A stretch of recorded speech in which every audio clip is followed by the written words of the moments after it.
My name is Chris Auger. Hope everybody's having a nice evening. Today we're going to talk about safety and security of opioids from controlled substance dispensing. To begin with, I'm currently employed with the Ontario Provincial Police. I do prescription drug diversion for them across the province. I have no current or past relationship with commercial entities. I have no relationship with other commercial entities other than working for the Ontario Provincial Police. And speaking fees, I've received no fees for this current learning activity. I have a gulp of coffee that they've given me, but other than that, nothing more. And this program received no financial or in-kind support from any commercial or other organization.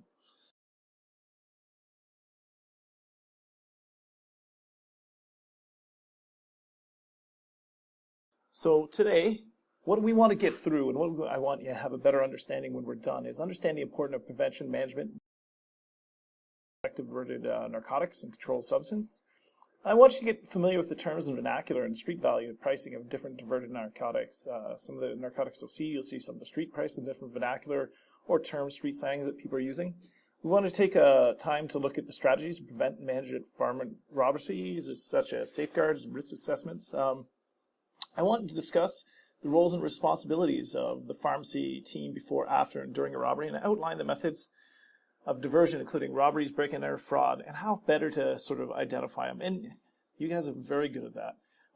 Really, from your standpoint, you're kind of a little bit the experts as well, but I'm going to give you an idea of what we sort of see on the streets a bit and in different investigations that I've done.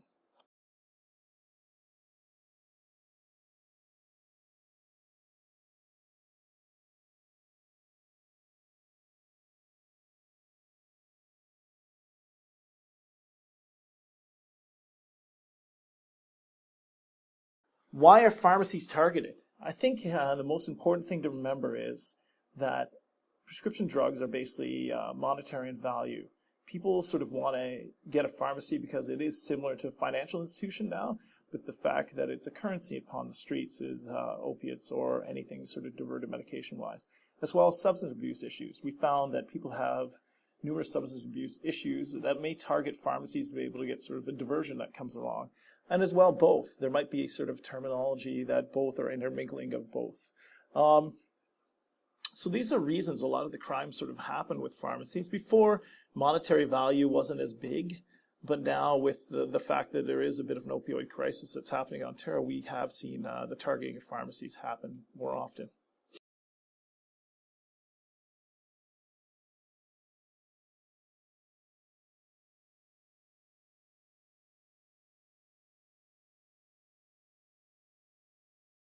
Monetary happened because there's really no identifiable methods of ownership. If somebody steals something from a pharmacy, the drugs themselves don't have barcodes, don't have serial numbers or anything along those lines that could help us better identify what pharmacy, when it's out of the packaging, what that drug came from. So there's no identifiable methods of ownership that you can see. Substance abuse. Basically, we had 42,000 opioid toxicity emergency room visits in 2016 to 2013. 82% happened in younger patients. What we are seeing is an increased drug use within the younger crowd. In 2015 to 16, the last time Stats Canada put in the report upon prescription drugs, possession of other drugs, such as prescription drugs, had gone up by 7%. And that's on average in Canada. We've seen a bigger spike happen out west that's occurred with, say, illicit fentanyl or illicit opioids, but as well we've seen a greater increase in Ontario as well. And you have to understand, both of those are valid reasons why pharmacies are sort of targeted for diversion, break-in-enters. So anytime you come to a presentation, I think it's important you have some sort of buy-in.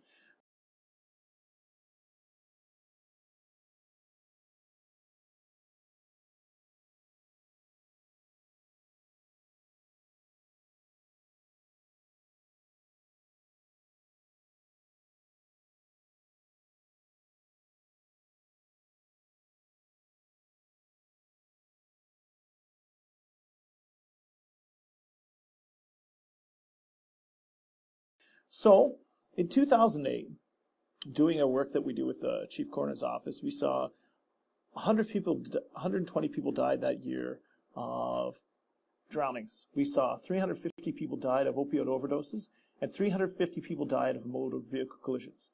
We jump ahead to 2014. 2014, one of the last times we sort of had statistics come out from the Chief Coroner's Office, we saw 80 people died of drowning that year. So as a province, we either became better swimmers, or more likely, there was a push through public service. It seemed like in 2008, every time you opened up the newspaper, there was a different drowning report on the front page. We did public safety campaigns. We worked with boating industry. We worked with different provincial parks, and we put out a campaign that had kind of an awkward-looking OPP guy wearing a square hat talking about people being safe around dams, being safe around boating. So we put that public presence there.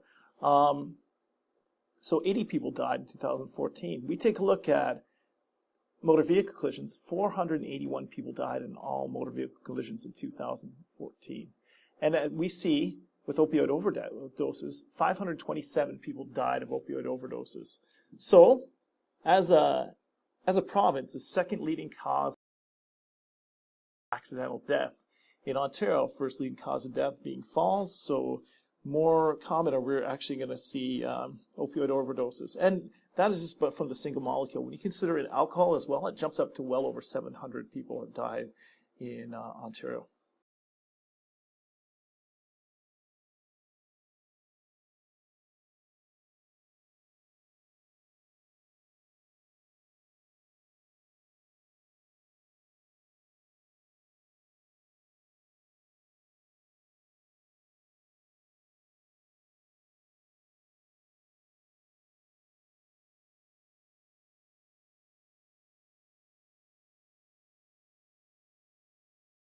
As well, we saw sort of increasing use with the youth.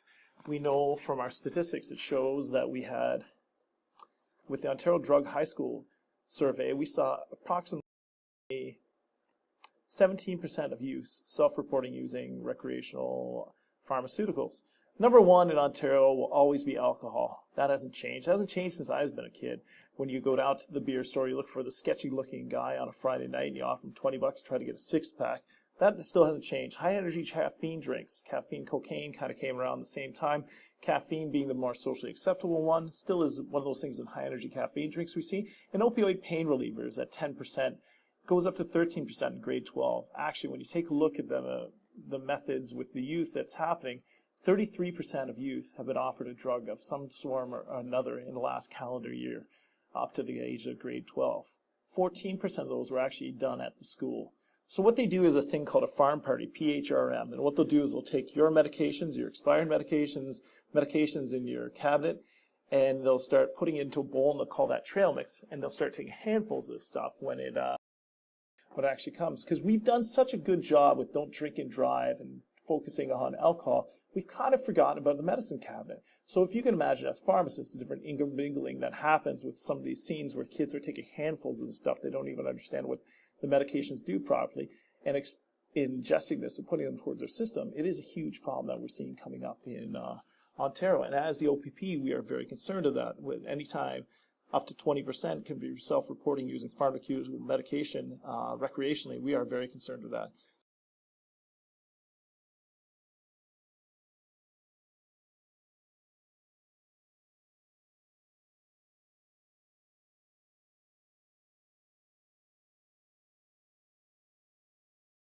Routes of administration, this probably looks familiar to your pharmacology classes. We also call it policing the roots of addiction, because all prescription drugs are all small molecule drugs, as we know, and it gets through your GI tract. So people that are addicted are seeking out a way of either getting greater bioavailability of the drug, or they're looking at getting a bigger molecule that they could take.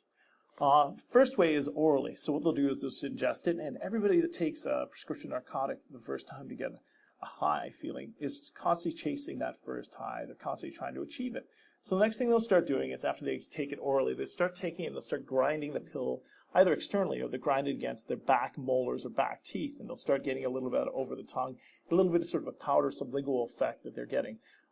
Then they'll get to a point where they're using inhalation. With inhalation, what they'll do is they'll take the prescription pill, they'll put it on a piece of tin foil, and they'll use a straw and basically heat up the pill and start moving it along the tin foil to actually inhale the vapors of that pill that comes up. With a fentanyl patch, they'll place the whole fentanyl patch upon it, start turning it start burning it at that point. And what happens is it comes up as a fine mist, almost like incense that you've sort of burned in university or college that you're at. The reasons why I won't ask, but a fine mist that sort of comes up, or fine smoke that comes up, and they'll inhale that, and almost looks bluish in tint.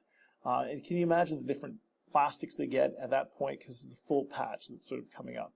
And finally, when they want full bioavailability of the drug, they'll go the IV method, because what happens is they don't realize that they're getting the full bioavailability, but that's sort of getting their biggest bang for the buck. And a lot of times when we see our overdoses that happen, it happens with inhalation, or it happens with IV as well. So when you're in the pharmacy and you start seeing people sort of buying different items, be it tin foil, be it, as you can see at the top of the slide, razor blades, sort of divide up the powder that they sort of have, anything along the lines of straws or something that somebody could inhale on, sort of twigging that now. Take a look at the possible items that are buying in concert with getting the prescription medication. It might actually say the root, sort of an addiction problem that they're dealing with, or that they're taking their medication not the way that the doctor has prescribed or that you've advised them to take.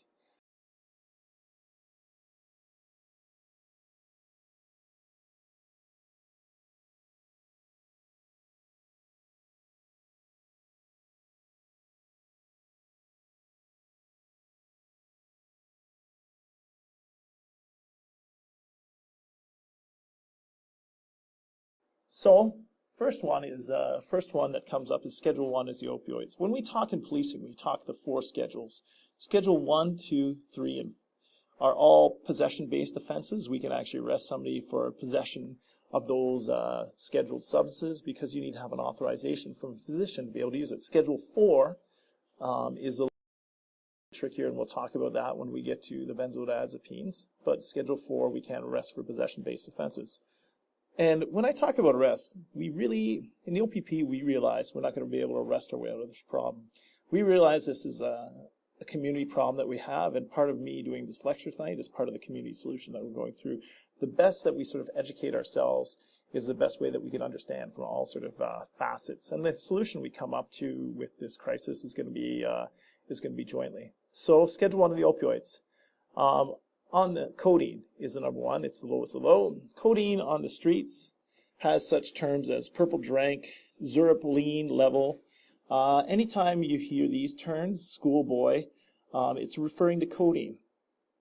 The biggest way that they know to get it is to go over the counter with getting the prescription, the non-prescription doses up to 8 milligrams of codeine, the regulatory amount. So Tylenol ones they try to do are get codeine cough syrup. What happened in Houston, Texas? Houston, Texas had a opioid law that came down because they had a whole bunch of issues with the opioids as well. And what they did is they forgot about codeine. So street level dealers in Houston, Texas had this glut of codeine that was available. And if you ever drink codeine, it's very acidic. It's not very good tasting with cough syrup. So what they did is they mixed it with Sprite, Jolly Ranchers, and those different products there to allow it to come a bit sweeter of a taste. They put it in a 2-liter pop bottle. And when it first came out as, they called it Houston tea. Next it came Texas tea. Then it sort of went to the purple drank because of the color of it. And the way that people conceal it, be it a youth or be it an adult, is within a purple Gatorade bottle. As you can see, our Canadian export up there on your right as you're staring at the screen, Mr. Bieber, that's when he was sort of caught in his accent there, and he's drinking from a purple Gatorade bottle. It comes about the same color as purple Gatorade. The biggest way to tell if you're ever dealing with somebody that you suspect may be diverting codeine or anything like that, they have a purple Gatorade bottle, give it a shake.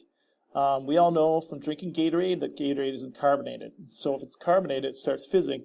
Feel free to sort of, at that point, question what might possibly be in that. As officers, when we do roadside stops now, in the last calendar year, we've seized 9 different codeines, just purely by doing that with the diversion element that's having it. So carbonation is a good way to sort of tell.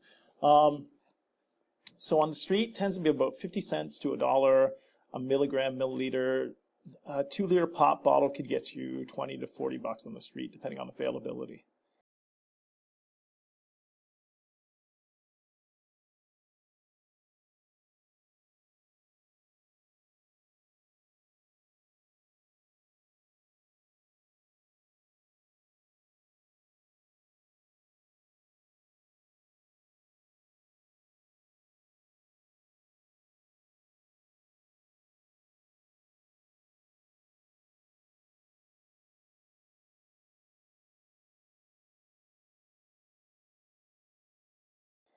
Next one, morphine.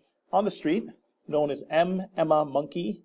We all know the equivalency is used to be 200 milligrams a day. The new guidelines are suggesting 90 milligrams morphine equivalency. BC is actually talking about a possibility of 50.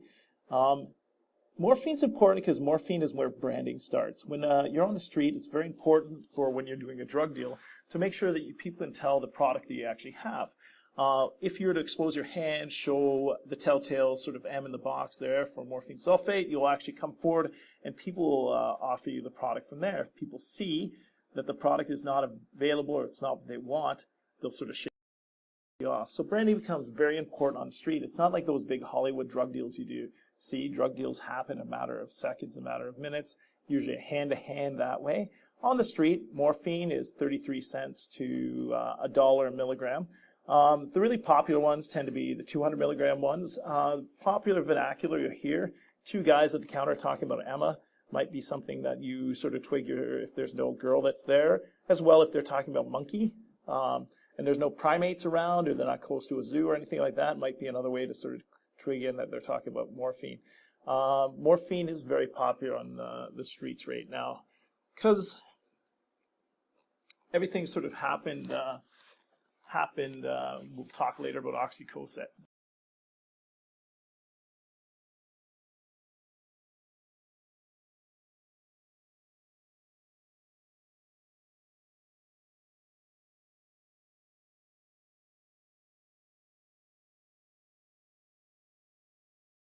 Hydromorphone.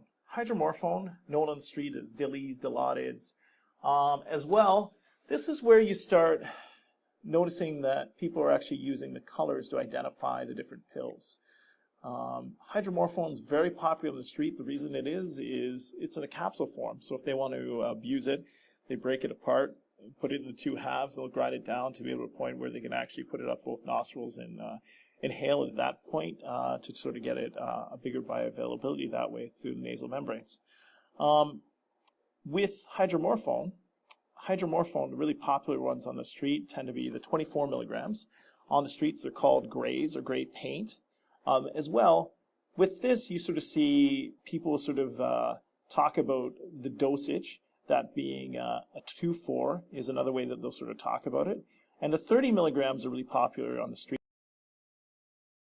known as reds. Here in Toronto, they're known as red rockets.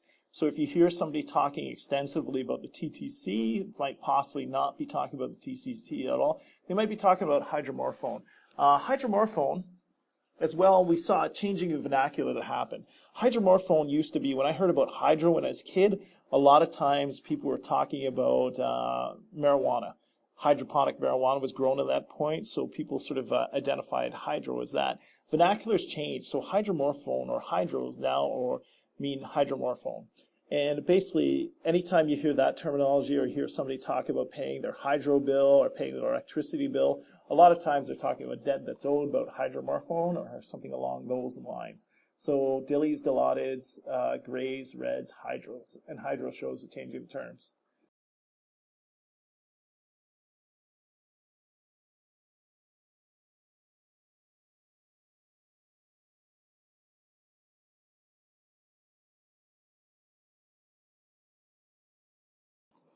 Oxycontin was a very important drug for us for a number of reasons. First of all, when talking with Dr. David Williams, we see that the opioid crisis that we had has been around for quite a while. If you think of this way, opioids are a balloon. And within that balloon, in 2012, we pushed down on oxy because we turned around and we said oxy is bad. We have all these overdoses that are happening on oxy. So we started pushing down on that area of the balloon.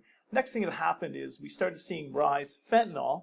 We started seeing hydromorphone deaths increase, as well as morphine deaths increase. We saw fentanyl in particular, so we started pushing we started pushing down on fentanyl.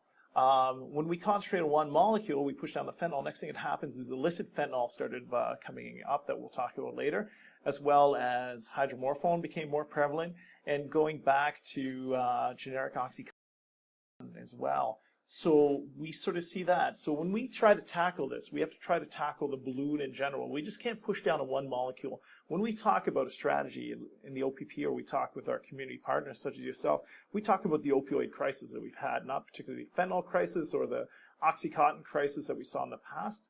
Oxycontin was really interesting too as well because we started seeing tiers of dealers happen. So people would be, say, on the Ontario Drug Benefit Plan, and they'd have their benefits or medication paid for, $2 dispensing fee, possibly at the pharmacy. First thing would happen is this person would have, say, a prescription for 30 pills. They would know that these pills were worth money. They could deal with the pain that they had, but they wanted to have more food for the month, or they might want to have something different that way. So they started selling those pills to somebody else that was a little bit shady or a little bit sketchier for $10 a pill. That person, knowing that opioids, say, could hurt someone, or Oxycontin could hurt someone, turns around and sells it to a higher level dealer for $20 a pill. Then that dealer ends up putting those pills back out on the street for $40 a pill. We started seeing the tiers of dealing happen. In our world, in policing, all these people traffic the drug. Now, the reason why they traffic the drugs are totally different. One person is dealing with sustenance. One person is dealing with trying to get profit. Two other people are dealing with profit. So when we talk about addiction, there's nothing in the world in the Criminal Code of Canada, or there's anything along the lines of the Controlled Drugs and Substances Act that allows me to arrest somebody for addiction. But we can't overlook people that are profiteering off people that have addictions, such as dealers, and as well addiction-related crime. So if you had your car broken into because somebody needed to get additional money to try to buy these pills off a dealer, you're still a victim, and it's hard to overlook one victim as opposed to another victim. So the reasons why people may traffic are very different, but at the end of the day, they're all trafficking in the eyes of the Controlled Drugs and Substances Act. Now, where we get involved would be, say, something with sensing along those lines, which would help with along and getting involved with different community programs.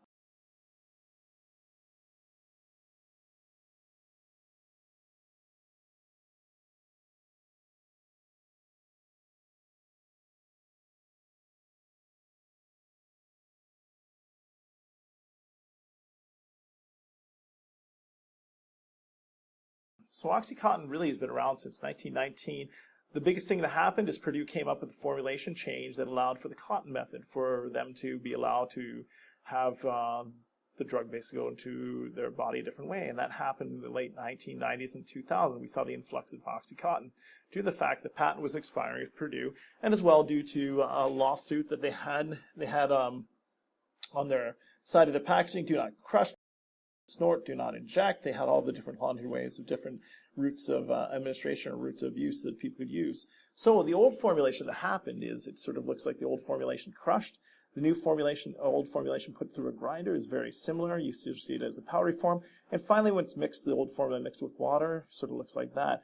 The important thing to remember now is people that abuse intravenously used to use water, but when you start ingesting water through that, what happens is water tends to sort of push out against the wound as well, and sort of causing a big boil to happen. They get these big wounds that happen. So now what they're like using is blood to blood. They'll sort of use blood into the mixture and sort of extrapolate it from that and put it back into their system because it's easier for their system to accept. The new formulation crush kind of looks like that, broken apart, bigger pieces. New formula put through a grinder, kind of looks like larger pieces. Well, the new formula mixed with water comes called gelatinous at that point. We saw some issues actually happen with Oxyneal, and so I'm going to go back a slide. Oxyneal. What happened is you take something super hot and you put it back into your system, it tends to turn back into a gel or a sand form. So what we started seeing is, especially in the Hamilton area, we saw a number of people actually having 25 years of age having heart valve replacement surgery, because what was happening was that sand that they're pushing through their body because of the route of administration they were choosing was actually damaging heart valves. So we've seen that happen, and we started seeing possibly some clotting issues as well that occurs with Oxyneal when it's sort of abused that way. Two different methods that you ever hear the vernacular of. The first one is the Rourke method. The Rourke method is an easy 14-step process where people take an Oxyneal pill, put it into a microwave, put it into a freezer to break it down to a point where they can actually abuse it. The other one is the Cola method, where you actually take a look and you put, similar to the Rourke method, where you put it into a microwave, turn it golden brown, put it into a freezer, freeze it in a microwave golden brown to break it down to the polar point where you can actually abuse it. Then you drop it into a Coca-Cola, and the acids kind of break it up, and they drink it down at that point to get a little bit of a bigger sort of buzz that way. The new method as well is the BRAT method, which is actually down to an 8-step process, similar to the RURC method, which is 14 steps to break it down, but it's 8 stronger steps. So if you ever hear the terms RURC, BRAT, people buying Coca-Cola or cola in concert with oxycodone or getting their prescription, kind of question those things as well. So the tamper-resistant formula sort of took place. Patent sort of wasn't checked there, and generic Oxycontin came through.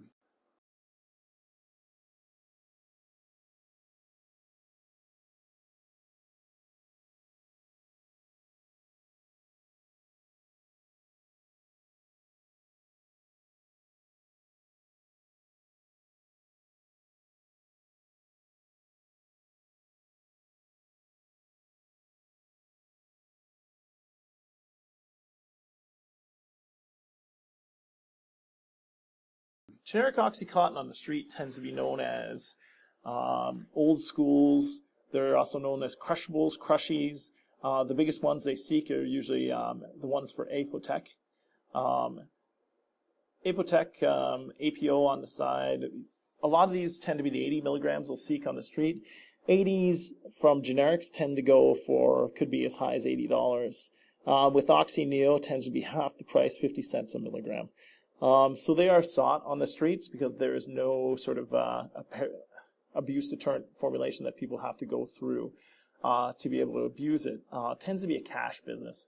When you see this, a lot of the claims won't go through on the benefit plans. So this is a good to know why people are sort of getting large prescriptions of generic Oxycontin. It's a good one to sort of do a little personal flag on.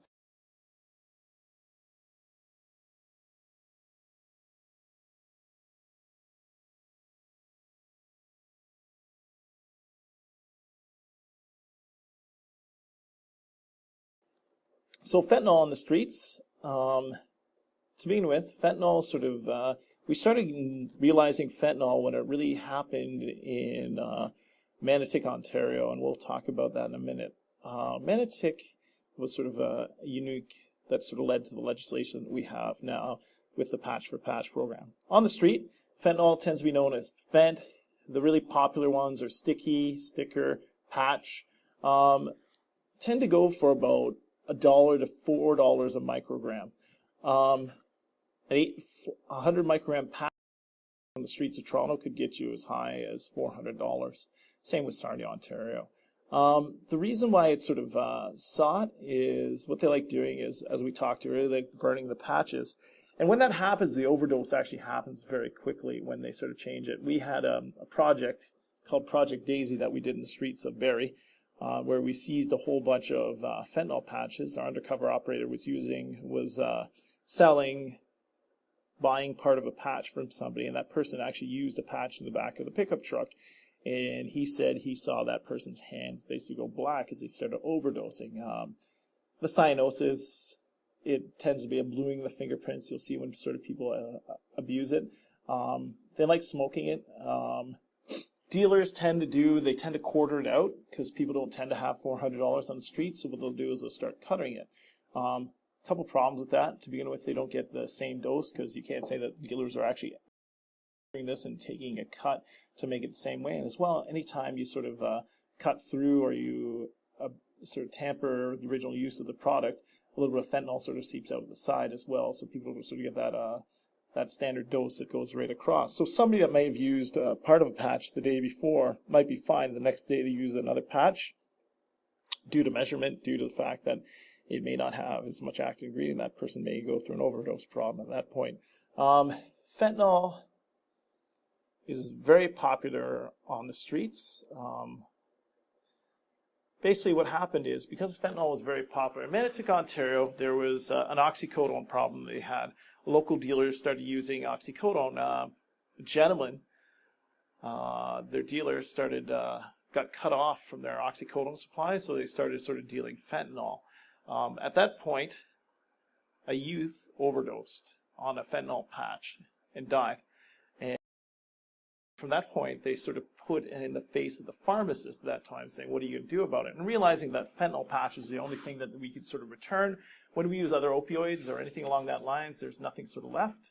So it became he said, I'm quite simply going to have people sort of return it. So it's always good to have the community-based ideas come forward.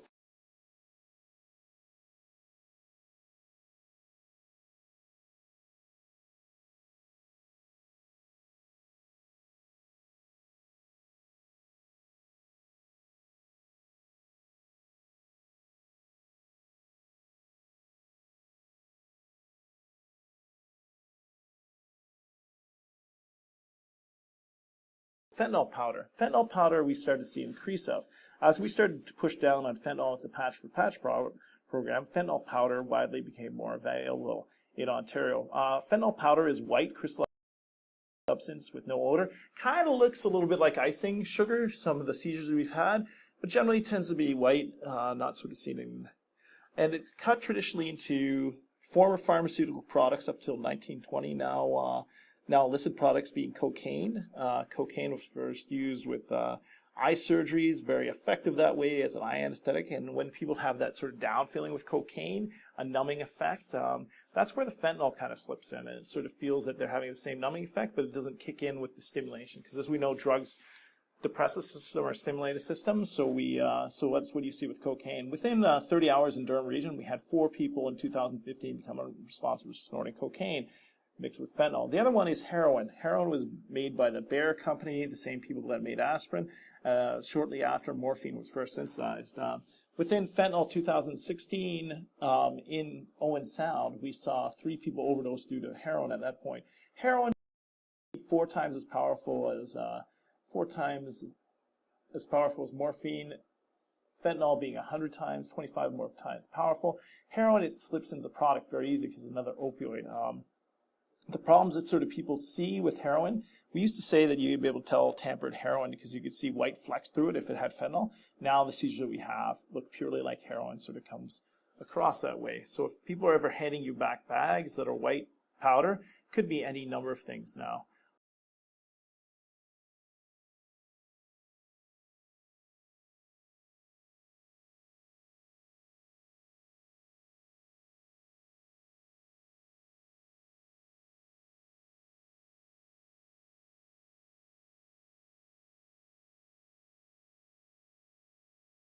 Bill 33 came into effect because, similar to what that pharmacist had in Manotick, Ontario, the North Bay drug strategy came up with as well. North Bay had a pharmacist on there, a physician, the police working together because they noticed they had an increase of fentanyl overdoses that were occurring in their area.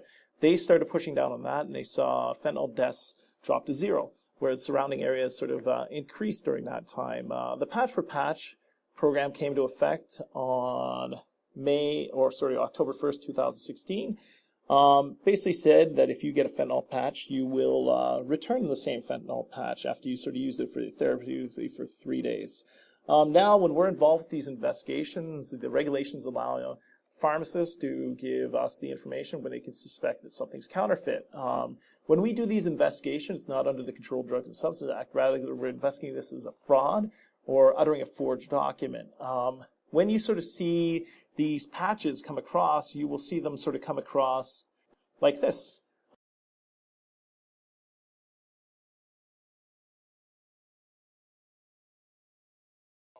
Here are some of the returns that we've had with our Patch for Patch programs. The first one on your left-hand side, as you can see, is quite simply a piece of tape. The second one is a signed print, but is the blue print they tend to use off, the blue ink tends to lift off. So when these people are kind of lifting off the patch, you'll see blue. You'll see on you'll see some blue ink sort of left behind. The new ones that we're seeing are actually, they use a template that is similar to the ones you'll see from Teva, and they'll actually cut out the patches to sort of match up with that. The biggest problem that we're seeing with counterfeit patches, to begin with, when you see them, they're extremely clean. Sometimes the uses, the reasons people will tell you that is they've washed their patches or anything along those lines. But as we know, if you put anything upon your skin, you're going to lift off skin. My arm, personally, you'll see some hair come off as well. And the other thing that the laser printers really haven't picked up on is the microgram symbol. So when they actually give these over, it'll actually be an M in the place of microgram. if you actually look at the actual patch and try to sort of figure out. When you do have these, feel free to contact police. OPP is very familiar with these surroundings as well. We do meet with our different community partners to sort of come along with different, when we have these counterfeit patches in the area, we do sort of alert it. Anytime we do this, we try to look back to see who's actually printing it, and we consider it more like a counterfeiting, sort of a counterfeit prescription investigation as opposed to a straight Controlled Drugs and Substance Act. So counterfeit fentanyl patches.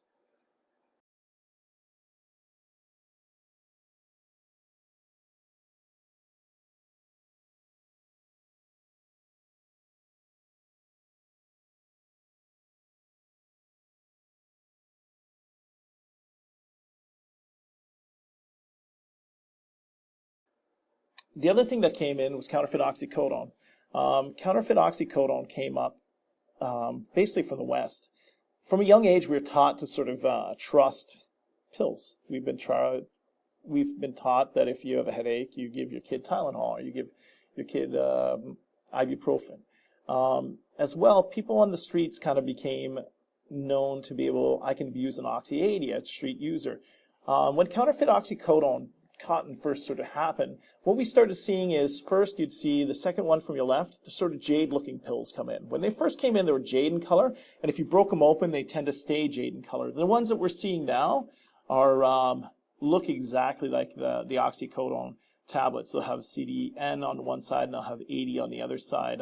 The street terms for them was green monsters, green jelly, fake oxys, street oxys, anything like that. So if you start hearing terms like that, or if people return product that the pills don't look quite right, like they're kind of worn down, like you see the second or third one in from your left, those tend to be implanted of fake oxys that we are now seeing. It'll be green on the exterior, white on the interior, and they're cut with fentanyl most likely, and that again, oxycodone being 2.5 times as powerful as morphine and going to a product that's 100 times. As well, people that are street dealers making these drugs tend to be with pill presses, and they're not really they're lax with the way their ingredients come in. So you can't even say it has an accurate measurement. So some of these people abusing this drug think it's a pharmaceutical dose that they're getting from oxycodone, which is kind of standard, but all of a sudden they'll get a more powerful pill that's kicked in.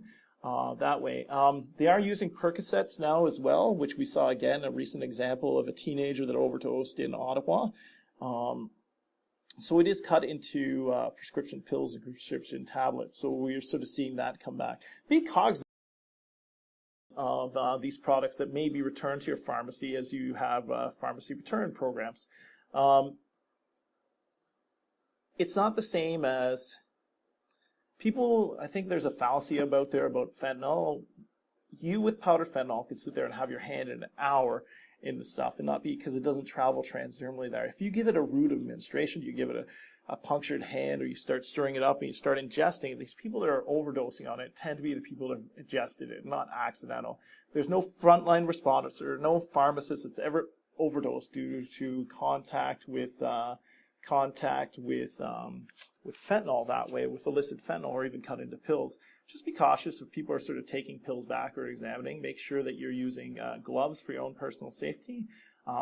We use black gloves within the OPP. The reason is, a lot of times if powder comes off, it's a lot easier to see it on a black setting than say it is on, we used to have powder blue gloves that sort of had powder on it already for skin protection.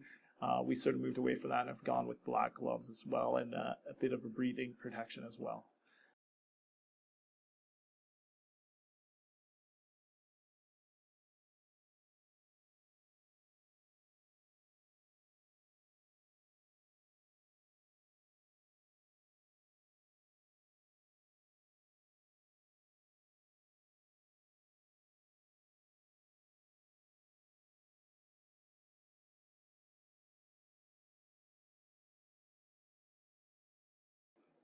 Schedule 2, the big drug for that is Sesament. Sesament was important, $1 to $2 a pill.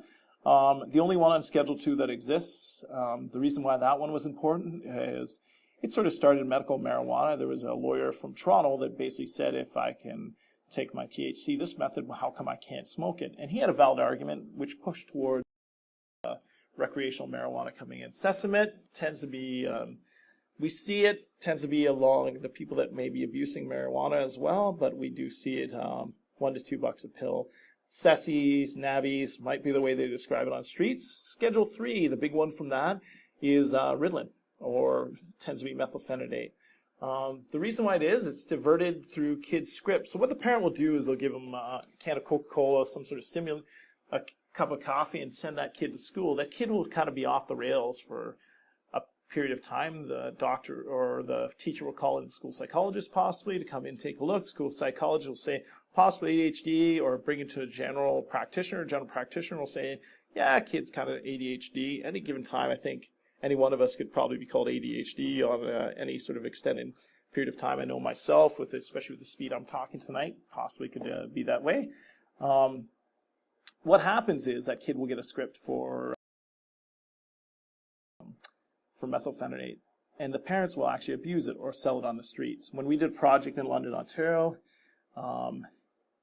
we did a large sort of seizure of that, and I had 2 criminal informants, both 34 years of age, both die. The reason they died is, when we're kids, we tend to burn things off quickly. I know when I was a kid, I could eat a Big Mac and run 100 meters, no problem. If I eat a Big Mac now, I'm like a tranked bear down for like 3 to 4 days with the meat sweats and everything going on that way. What happens with methylphenidate, it tends to build up around the heart, and when that heart vessels expand and they get to a point where it bursts, both these criminal informants both died 34 years of age, both with quadruple heart bypasses because of their abuse of methylphenidate. And as well, you have to remember that these people that abuse it aren't like meth users. You see that face of meth, and you'll see the sort of the fact that their teeth is sort of being leached of the calcium that needed. These people have the great teeth that sort of go along with the be edgy on the streets. It's known as poor crack cocaine, so we start seeing that happen as well.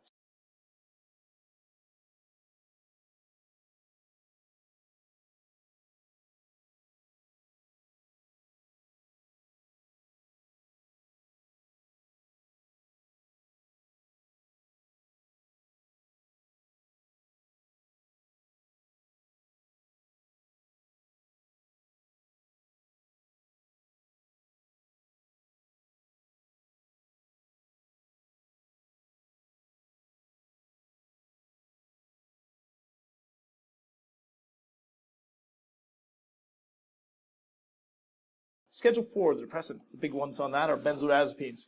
Used to be barbiturates we saw a bit of. Now we don't see barbiturates as much anymore, and it's benzodiazepines. The reason why these are really popular, these are your lambs and pams. And on the streets, they're called Z-bars, K-pens, tranks, downers, anything that's sort of an idea that this is a depressant of some form.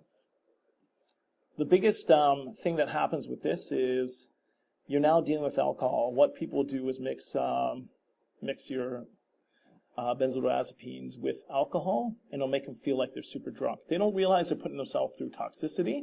So just another thing to sort of keep into effect on somebody that may be depressants. Alcohol is a big mixture. When we do our investigations, when it comes to sort of death scenes and that, it's very likely we always see that 40 ounces sort of in concert with the benzodiazepines. The truth of the matter is the benzos, they may get free from a various benefit program that they're sort of allowed, and they have to pay for the alcohol. So they want to make the alcohol last longer. They'll take the benzo in concert with the alcohol to give them that sort of feeling that way.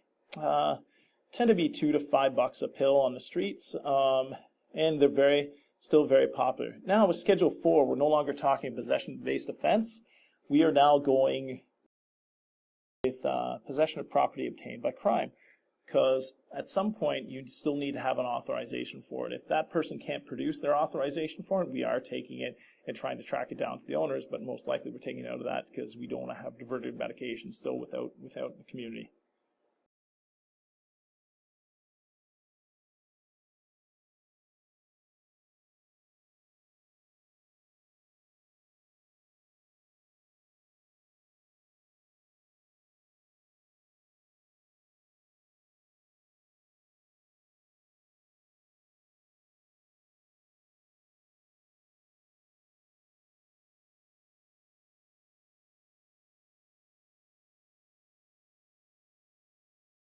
StreetRX. So after this, not right now, but after this webinar, when you're taking a look at your computer, I want you to go to StreetRX. StreetRX is a site that came up by Richard Dart. And what happens is Richard is still the director of the Rocky Mountain Poison and Drug Center at Denver hospital, and he was dealing with his university students, and they came up with this idea of having a social media program where people could post the prices that they paid for prescription medication from their dealers to be able to know that A, they're not being sort of ripped off that way, but as well a tracking method of coming up with seeing sort of what's sort of being abused on the streets. If you drop your cursor on any one of those pins that happen within Ontario, you will see that it will give the prices of the last 10 pills sort of sold in that area. When we were doing that project in London, Ontario, when you dropped the pin there, you would have saw 7 of the last 10 were actually methylphenidate that was being bought by different people off the street. Doing the project in Barrie, 6 of the last 10 were fentanyl patches that people sort of bought during that. StreetRX is a great way of knowing what pills are sort of being, what prescription medications are being diverted in your area, and sort of allows you to know as well the pricing that sort of happens with some of these things that people sell on the streets. So I could tell you the person that bought the 20 milligram of oxycodone for $5 was a heck of a deal. The person that paid $25 for the Percocet sort of got ripped off. But in saying that, I do experts based on the prices of street drugs, and you sort of see a fluctuation in the prices. We saw a fluctuation happen with fentanyl when the Patch for Patch program happened. As well, we see it with Hydromorphone, the prices sort of going up. So familiarize yourself in your area to see sort of what people are buying off the street dealers, and it'll help you as well to know the types of medication that people are more likely to sort of be diverting in your area and seeking out in the drug seeking behavior that way that you sort of see.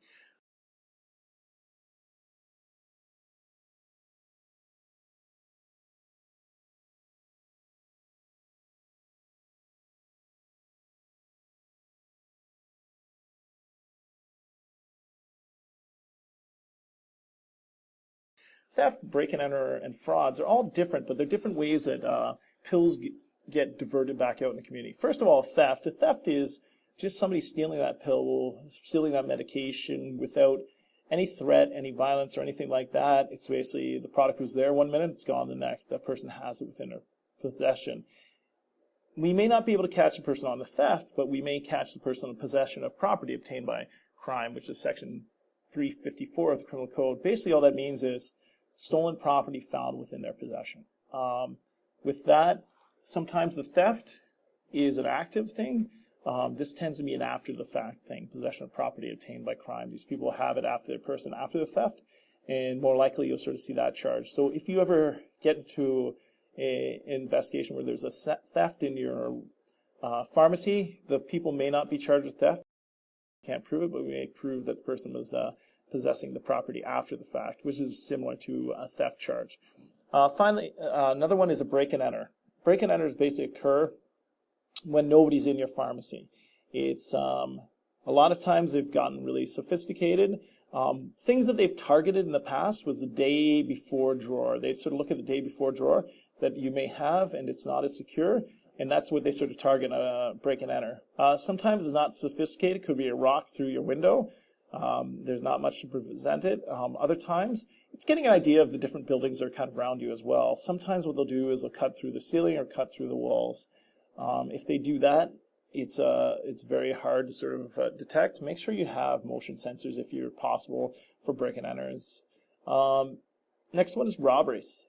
Robbery is a theft with violence or perceived violence. Perceived violence could be something as somebody sending you a note saying, if you don't, I have a gun. If you do not give me your oxycodone, I'm going to use it. The person may never have a gun on their possession, but the fact of violence or that being introduced to the theft that sort of comes along or forcing that person to do that.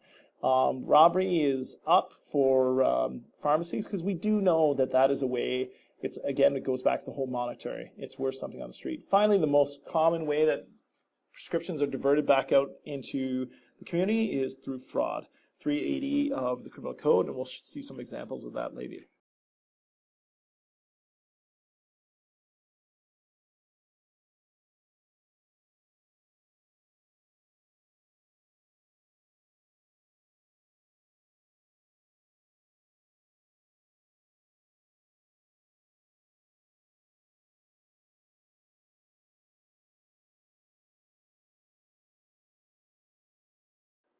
So what can be done to deter a robbery, theft, a break and enter, and fraud? First of all, safeguarding, identification issue, and safety planning. Think about that. There's no perfect plan to have it, but you still should take time with your staff planning and plan something, safety planning with them.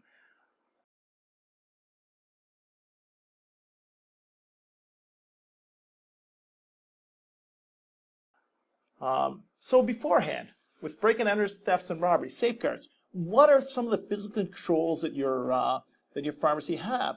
Do you have extra wide counters that allow people not to sort of leap across or anything along those lines? Or high counters where you can see a better sight line across the whole store so you can get a better idea of sort of people entering in? Do you have a safe with a time lock? Similar, what was used in a pharmacy robbery that occurred, I want to say in the Halton Hills area, was simply the pharmacy said they have a time lock on the safe, which may or may not have been true, but it doesn't open at that point, and the potential robbery person just sort of left at that point. Sometimes having a time lock is something that you could look at with the safe.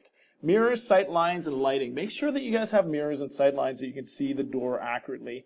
If you can't, if you're in a bigger structure that has other products that are sort of sold as well, make sure you got good, clear sight lines down each of the aisles.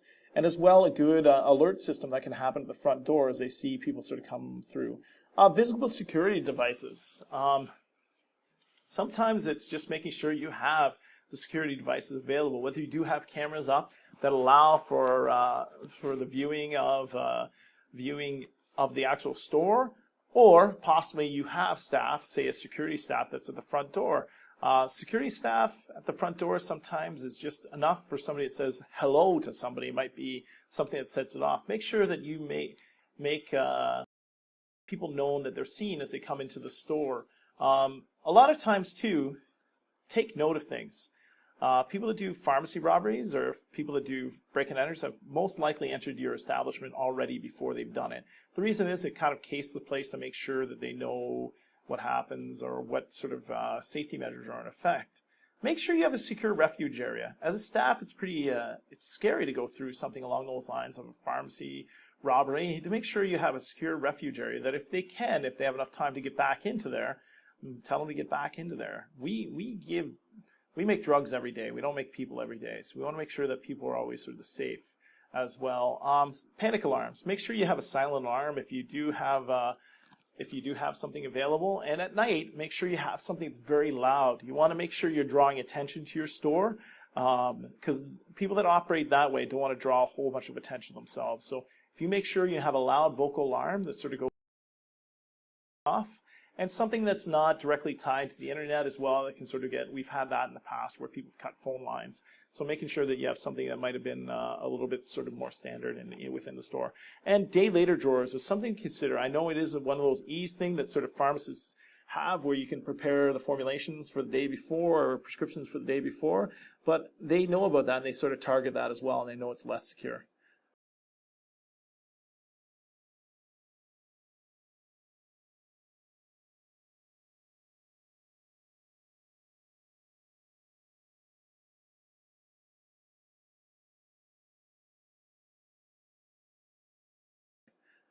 If you're ever involved with a robbery, first of all, staff training and planning. Talk to your staff. If this is going to happen, you have to make sure that people feel comfortable with what's going to happen, comfortable with their safety plan. First of all, stay alert. Look for people that look nervous or wearing clothing inappropriate for the weather. Good one for that is the summertime. Why is that guy wearing a long jacket or anything like that?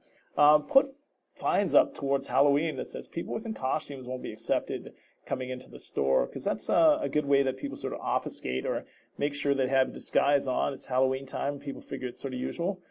Good thing to say. When you see somebody suspicious, don't feel bad calling the police. Call it in as a suspicious person. Somebody's acting unusually towards your store or walking around. Police checks, if you have to use that with the staff or use that anything along those lines, or have police check your actual establishment at night. We do around and still do door checks and do those things. And be proactive. Identify yourself to people that just sort of may be walking around. Make sure that people know that you're present. Stay calm during the investigation or during the robbery. What you want to take note of is clothing, accent, identifiers. Height and weight's very important. Scars and tattoos if you can. Mode of transportation of footwear. Take a look at all those things that should come up. Was it a van that came up? What happens a lot of times when people have it is a tachypsyche. They basically start getting tunnel vision. They started fixating on one certain effect. Slowing yourself down and taking notice of different things help immensely with the different investigations. Explain your actions. People really get nervous on both ends of the robberies. We have people that may have doing a robbery because of substance abuse issue, or they may do a robbery for monetary issues, and you know what? They sort of just want to get the product, get out of there. That's what they're looking at. Again, as I say, we make pills every day. We don't make you every day. Make sure that you're explaining your actions. You're reaching down. Listen, I'm just going to reach down and get this for you, and then you can be on your way. Make sure you're talking with the person. Make sure you have it. Keep it briefed. Don't forward any more information that you need. You don't need to give the person the dispensing value or those types of things.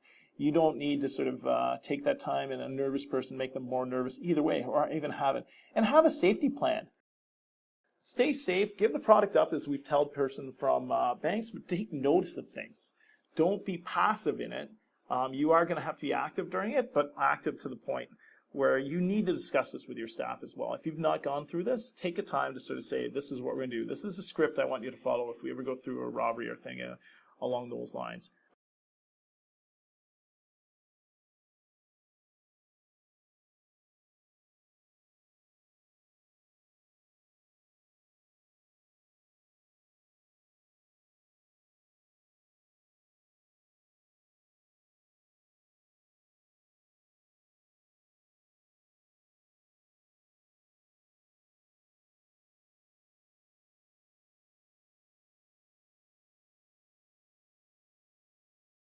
After the robbery, make sure the customers are fine. A lot of times we don't consider medical conditions or anything along those lines. That maybe an older patient may have heart conditions, just went through a robbery. It's important to consider those elements as well.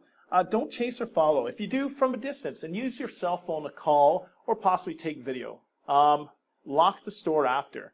Ask witnesses to stay.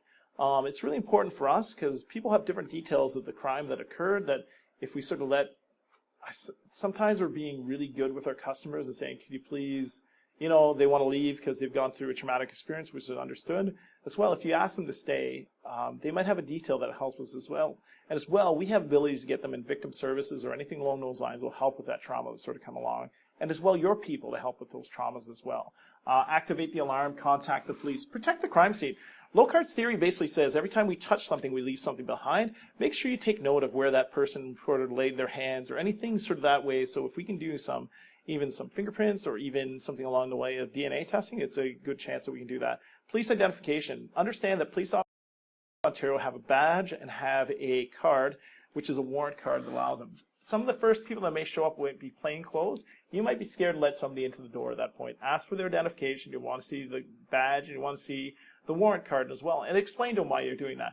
And inventory control. Try to, the products that are outstanding, try to get that out as quickly as possible. We had a break and enter that occurred, series of break and enters occurred in London, Ontario, where the pharmacist was actually very quick with getting us that list, and we had a warrant for a hotel room within 10 hours because of that. We found out we had some information that these guys might be holed up in a hotel room. We included that product, and sure enough, we found most of the product that was there.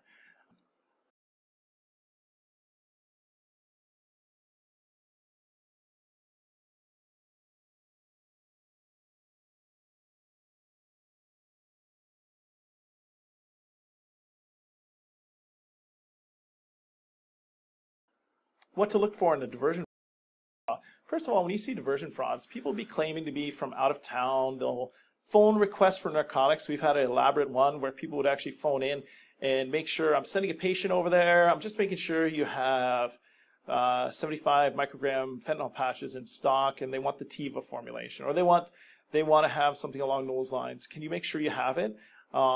It seems like a well-knowing, a lot of times it tends to be the person that's actually performing the fraud. Make sure you have the product in there and making you already accepting towards that person that might have a fraudulent prescription. Friday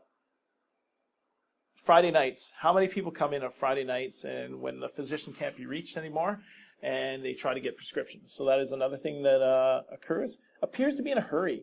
These people try to hurry you along, try to make you feel uncomfortable with what you're actually doing. So they want to make sure that you're sort of coming in, and they're trying to put the pressure on you. Specific drug by name, generic as opposed to brand name. Brand name is obviously worth more on the street, so it's something to sort of keep in control. Try to take control of the interview. That's a really important one. When you're sort of telling them about the drug and they start responding back about the drug and what they think they should give you, you should give them. Well-versed in medical terminology, they'll come up and they'll start telling you about the chemotherapy that they had and how their hair turns in earlier than it did before, so they'll be up to date with that. As well, they'll have allergy claims, they'll have to other anesthetics, and they'll be very evasive with their answers and strange stories. The one we had, this woman who was sort of in town just for the night, needed a 30-day supply of fentanyl. Why does that need? If you're there for one night, why do you need a 30-day supply? So try to do sort of the math in your head as well, why these people are sort of coming up with that.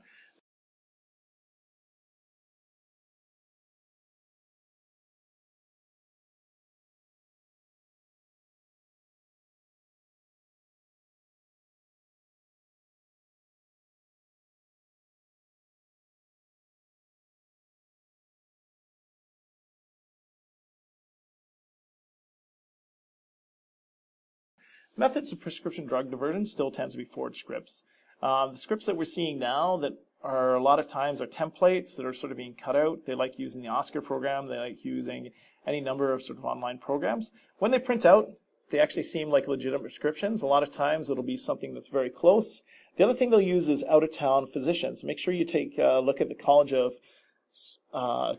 Surgeons and Physicians of Ontario to make sure, the CPSO, to make sure that you have a current doctor. If it says out of town, it's a good one to consider. Just from the last time I did the presentation to now, I just had another investigation come in where it's a doctor that was retired in June, and these guys were using his script in September going around, and it would just happen to be a pharmacy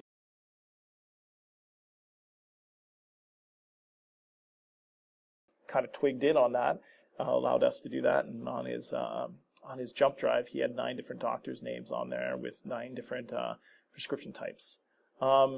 So it's worth money. Scripts on the street can go as high as this guy was selling $50 a script on the street. As you can see, the scripts, they sort of break this person down. This is one of the cases I did. This person sort of broke down the amount of money that they'd make off different prescriptions they had and how much they'd make at the end of the day. Be cognizant that a lot of times they look very professional now, especially with the different tools. The last one I was using, they were using an architecture tool to make sure the signature looked very legitimate on the prescription. Still tends to be diverted. They like using different ways they like using right now. They like using the agent method, where all of a sudden they'll say that they're the primary caretaker for somebody, and they'll move it along and say, this is Roger's prescription. I'm not Chris, I'm his brother that's taking care of him right now. Could you please fill out this prescription? Because they know there's 18 different forms of identification that they can use as the agent or as the person giving the prescription.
So sometimes what they'll do too is they'll build up fake identifications. As you can see, the 2 driver's licenses on my left are both fake, both very good quality. The one that's there to my right isn't a very good prescription. Sometimes you'll see the expert ones sort of come through. Make sure you take time. Make sure you try to see. A lot of the times you won't have the holograms that come through exactly. Make sure you sort of take an identification of it. So they're using the agent part of the act that allows for them to sort of pick up a lot of times, or they'll just pick up directly with a fake driver's license. Make sure you're sort of taking the time to take a look, and if you have the ability to call in a doctor's office, call that. doctor's office, but you look up the number. Don't use the one that's on the prescription, because as well what they're doing is a lot of times setting up a fake phone number to phone out somebody out in the lobby or phone somebody out in another area to pretend that they're from the physician's office authorizing that prescription.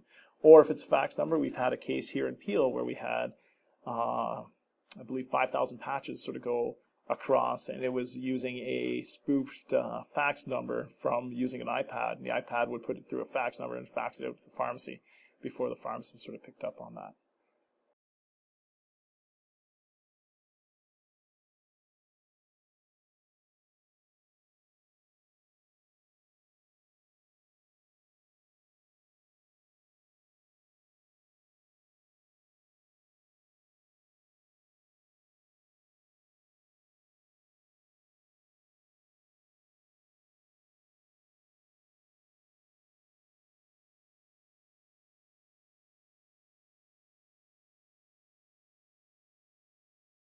Diverted packaging. When you start seeing these things sort of come back, wonder where this sort of comes back.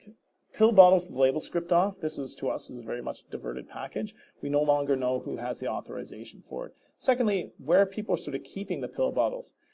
This is from warrant we did in Delaware, Ontario, and as you can see, that person's oxycodone was left in their sock drawer at the very bottom. A couple things could happen.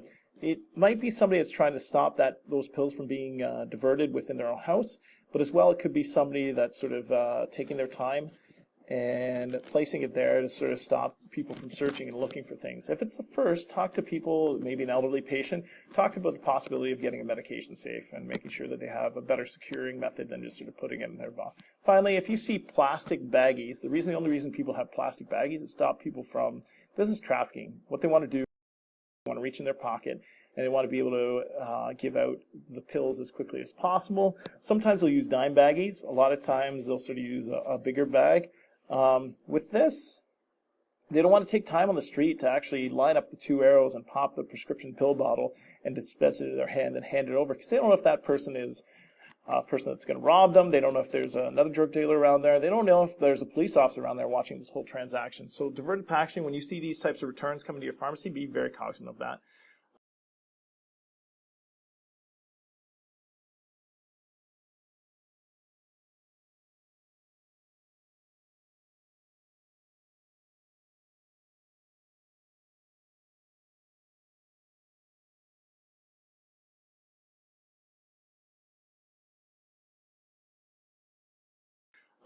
Internal diversion. Internal diversion happens all the time. Make sure you guys are doing script checks. Make sure that you're checking electronically.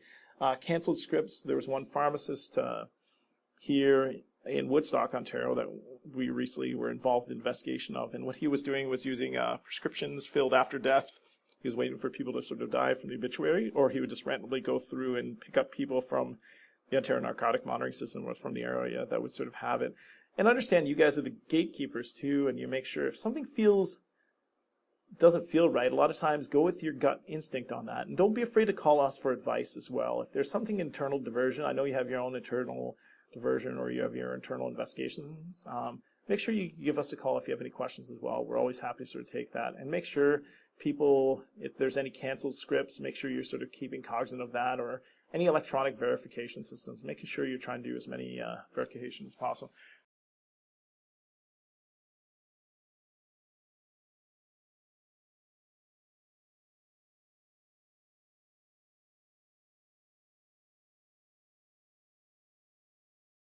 Some of the things that we found very effective in the last little while, first of all, is a dummy bottle. Used in Kamoka, Ontario, what happened was a person came in with a prescription. We did a talk with them.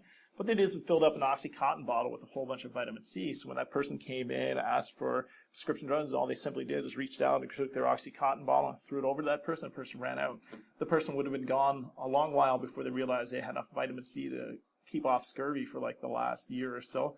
But no active product go out through there. We got a good identification of the person as well. It's sort of a dummy bottle, and again, it goes back to the whole thing where some of these people are sort of nervous and just want to go. Some of the things that we found very effective in the last little while, first of all, is a dummy bottle. Used in Kamoka, Ontario, what happened was a person came in with a prescription. We did a talk with them. What they did is filled up an Oxycontin bottle with a whole bunch of vitamin C. So when that person came in, asked for prescription drugs, all they simply did was reach down and took their Oxycontin bottle and threw it over to that person. The person ran out.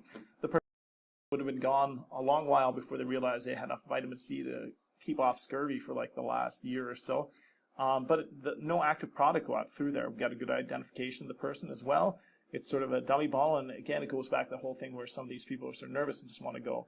Understand that robbers may switch vehicles or clothing, but they won't get rid of the product container. So with GPS pharmacy bottles are another thing to make sure you sort of throw into lot. If you could talk with your product safety people about that, or talk to your security people. The last time we did it was immediate tracking, and it stopped things from getting distributed back in the community. It was guys that committed 30 different robberies of pharmacies in southwestern Ontario.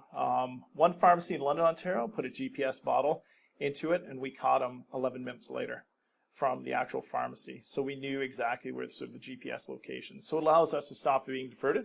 And these guys in the 11 minutes already switched vehicles, and they'd already changed clothing. So sometimes it happens very fast, but they won't get rid of that product or the product bottle. They're just thinking about obfuscating the way that they look. So it's a good thing to keep in the concept as well. Dummy bottles and GPS bottles are also very effective with helping us sort of track it, and as well sort of getting rid of a product, getting this person out of it as quickly as possible.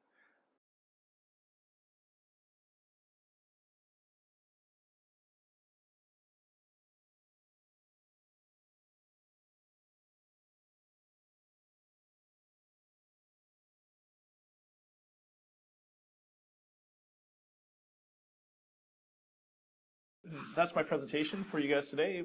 Thank you very much for your time tonight. This is my contact information. If you have any questions or anything along those lines, feel free to email me or give me a call or send me a text. My name is Chris Auger, and I'm very happy to help you guys out.